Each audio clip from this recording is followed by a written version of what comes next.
नमस्कार मंडळी. आज आपण ज्या मूवीचा रिव्ह्यू करणार आहोत त्याचं नाव आहे पुन्हा एकदा साडेवाडे तीन.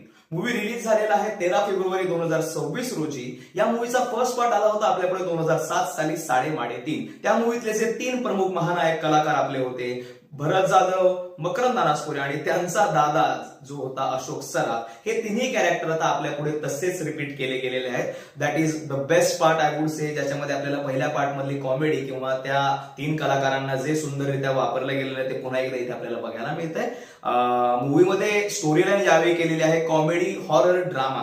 यामध्ये तुम्हाला थोडंसं जर तुम्ही एकदम हलके फुलके मूवी बघणार असाल तर थोडंसं तुम्हाला भीती वाटण्यासारखं देखील होईल. But nothing to worry about. Horror काही नाही ज्याच्यामध्ये तुम्हाला रक्तबंबाळ झालेला चेहरा बघायला मिळतोय, कुणीतरी मागून येऊन आवाज देतोय, टाळ्या वाजवतोय, असं काही नाहीये. It is a cute horror comedy movie. आणि ह्याच्यामध्ये सगळ्यात महत्वाची वजनदार गोष्ट म्हणजे जसं मी मगाशी म्हटलं, हे तिन्ही मराठीतले महानायक पुन्हा आपल्या पुढे त्याच रूपामध्ये बघायला मिळतात.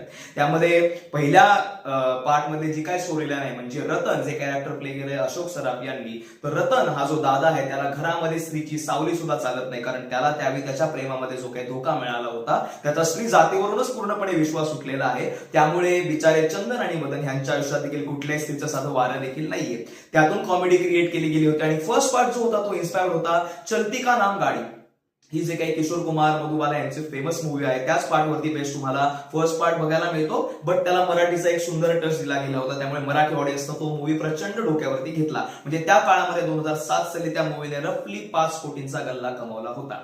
या मूवीबद्दल आता पर्टिक्युलर बघायचं झालं तर या मूवीचे डिरेक्टर आहेत अंकुश चौधरी.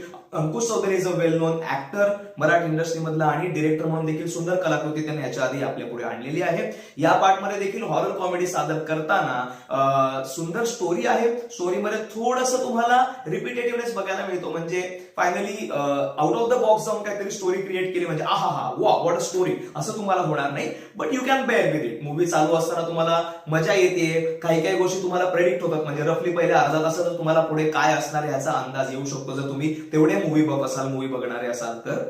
एक गोष्ट मला थोडीशी खटकली ती म्हणजे या तिन्ही ऍक्टर्सना म्हणजेच मकरंद अनासपुरे, भरत जाधव आणि अशोक सराफ यांना स्क्रीन टाइम ऑफकोर्स खूप जास्त आहे, पण त्या स्क्रीन टाइम मध्ये त्यांना त्यांचं टॅलेंट किंवा स्किल सेट वापरण्यासाठी सुंदर स्क्रिप्ट त्यांच्या पदरात पडली नाही. यामध्ये स्क्रिप्ट रायटर मला थोडंसं वीक आहे असं म्हणावंसं वाटतंय. कारण जोक्स काही होते बट आफ्टर अ पॉइंट त्या गोष्टींवरती हसायला येत नाही. म्हणजे पहिल्या पार्टमध्ये जो काही त्यांनी हाय स्टँडर्ड बार रेस करून ठेवला त्या ओढीचे जोक्स या मूवीमध्ये तुम्हाला कमी बघायला मिळतील. म्हणजे लिटरली आय वुड से 2-3च जोक्स असे होते ज्याच्यामध्ये मला खरोखर मनातून आतून हसायला आलं. बाकी क्राऊड थिएटर मधला बऱ्यापैकी हसत होता. I don't know why, may be